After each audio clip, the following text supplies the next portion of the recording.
Agora vamos ver a intercalação mesmo. Como que a gente faz a intercalação? Tá? A gente tem esses dois vetores aqui, ordenados, tá bom? Eu quero produzir um outro, tá? Esse aqui tem 4 elementos, esse aqui tem 6, portanto, a intercalação vai ter 10 elementos. Eu vou usar 3 ponteiros, tá bom? Ponteiros é aquele nome que a gente dá para variáveis que tem índices para percorrer um vetor. Tá bom? Então, o PA, PB e PM, tá? A é esse vetor aqui, B é esse outro vetor de entrada aqui, e o M é o vetor de saída que eu ainda não construí.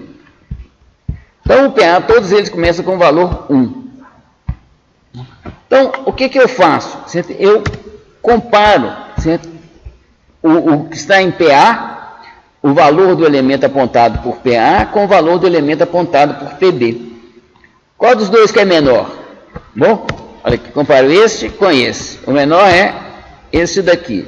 Então, eu vou pegar esse 10 aqui e passar para cá. Quando eu passo para cá, eu arredo o PM para cá, uma posição.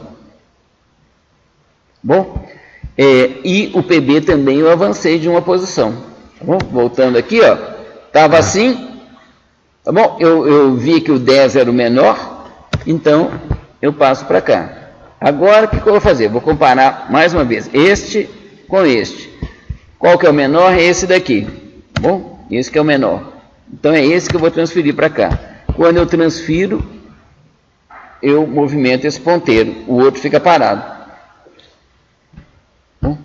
Agora, qual que é o menor? É esse daqui. Transfiro, movimento esse daqui. Esse aqui fica parado. E toda vez que eu faço uma transferência, esse PM anda uma posição também, claro. Eu estou montando um a um os elementos desse vetor de saída. Agora aqui, o menor é este. Significa que eu vou fazer agora? Transferir esse 16 para cá e arredar esse para cá. Assim.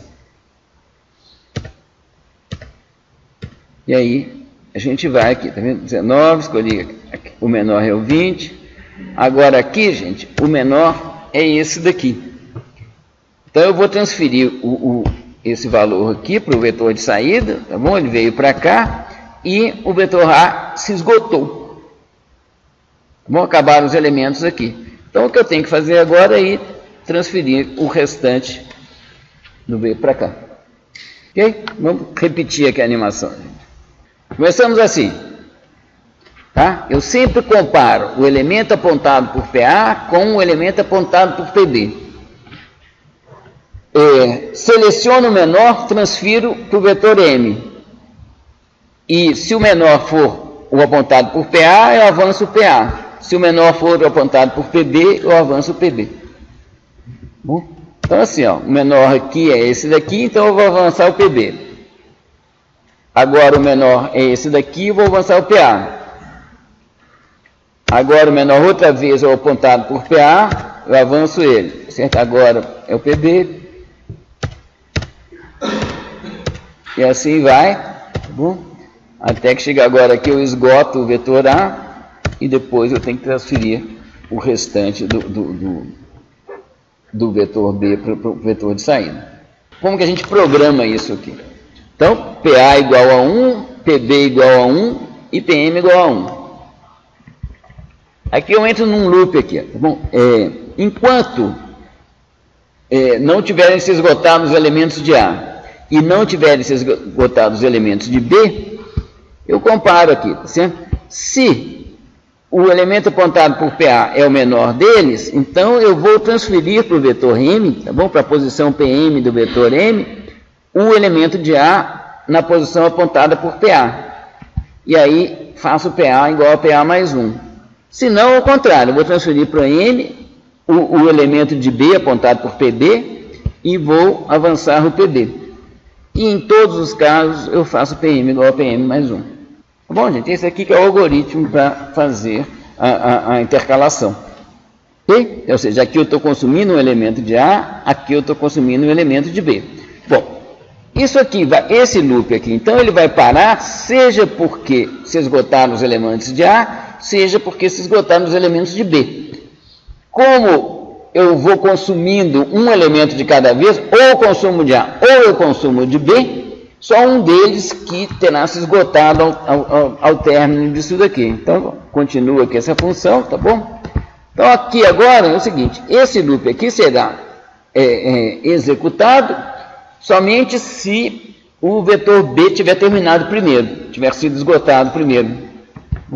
Então, aqui eu estou simplesmente transferindo todos os elementos restantes de A para o vetor M.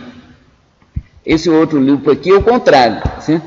Ele será executado se o primeiro vetor a ser esgotado for o vetor A.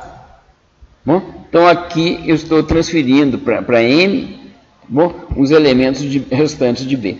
Vamos ver agora a complexidade da ordenação por intercalação. Nós vamos começar primeiro vendo qual que é a complexidade da intercalação só. Certo? A intercalação não é uma ordenação. Bom, ou seja, qual que é o esforço computacional que eu tenho que fazer para intercalar dois vetores aqui? Bom, é muito simples pensar nisso. Gente, eu tenho que montar a intercalação inteirinha, não é? Que tamanho que é essa intercalação aqui? É a soma do tamanho desse com o tamanho desse. Tá bom? Eu vou montando um por um. Não é? Quantos passos que eu vou ter aqui nessa intercalação, gente? É o tamanho desse com o tamanho desse. Se o tamanho desse for M, esse daqui for N, o meu trabalho vai ser da ordem de M mais N. Bom, então, agora vamos ver o seguinte. Agora a gente tem que fazer um tantão de intercalações. Né?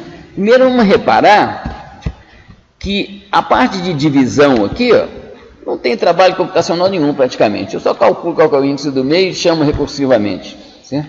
Ou seja, o trabalho computacional está nessa metade de baixo aqui, certo? Que é onde são feitas as intercalações propriamente ditas. Então, vamos ver aqui. Nesse primeiro passo aqui, gente, eu intercalo dois vetores de tamanho 1 cada um. Então, o meu trabalho é da ordem de 2, tá bom? Eu faço 2 movimentos para chegar até aqui. E quantas dessas intercalações que eu tenho para fazer? 8, tá bom? 1, 2, 3, 4, 5, 6, 7, 8. 8 vezes 2 dá 16. Bom, aqui, gente, nessa segunda fase aqui, eu tenho menos intercalações para fazer. Eu só tenho 4 intercalações. Mas, em compensação, cada intercalação ela vai envolver 2 vetores de tamanho 2. Bom, então, 4 vezes 4 dá 16 também.